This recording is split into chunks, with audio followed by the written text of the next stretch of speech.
રાજકોટ મહાનગરપાલિકામાં વર્ષોથી ભારતીય જનતા પાર્ટીના શાસનની અંદર કુશાસન તરીકેની છાપ લોકોના મગજની અંદર પડી ગઈ છે।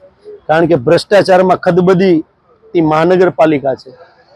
જે સુવિધાઓ દેવાની હોય એ સુવિધાઓથી વંચિત લોકો રહ્યા છે। એટલા માટે કે રસ્તા જે છે એ વરસાદી સિઝનની અંદર જો ડામર રોડ કરવામાં આવે તો ડામર રોડ છે એ સારી રીતે કામગીરી નથી થવાની। સામાન્ય માણસને પણ ખબર પડે જે એમાં પણ સાધનો છે કે વરસાદી સિઝનની અંદર પણ કામ થઈ શકે, પણ અહીંયા કોઈ એવા સાધનોનો ઉપયોગ કરવામાં નથી આવ્યો। બીજું કે ભ્રષ્ટાચાર કરવા માટે માત્ર ને માત્ર જે અધિકારીઓએ જે વિઝિટ કરવાની હોય ઝોન વાઇઝ, જ્યારે કામ થતા હોય ત્યારે મહાનગરપાલિકાએ નિમેલા અધિકારીઓએ વિઝિટ કરવાની હોય કે કેવી ગુણવત્તાવાળું કામ થાય છે, પણ મહાનગરપાલિકા દ્વારા આ કોઈ ચકાસણી થતી નથી।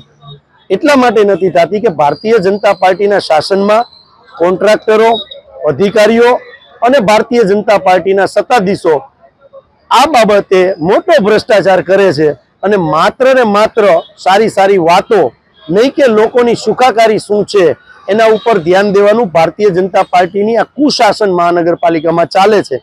અમને બંધ કરી દીધું છે। આવનારા દિવસોની અંદર વિરોધ પક્ષ તરીકે વિરોધ પક્ષ પણ આગળ આવીને લોકોના પ્રશ્નોને વાચા આપવા માટે કાર્યરત છે।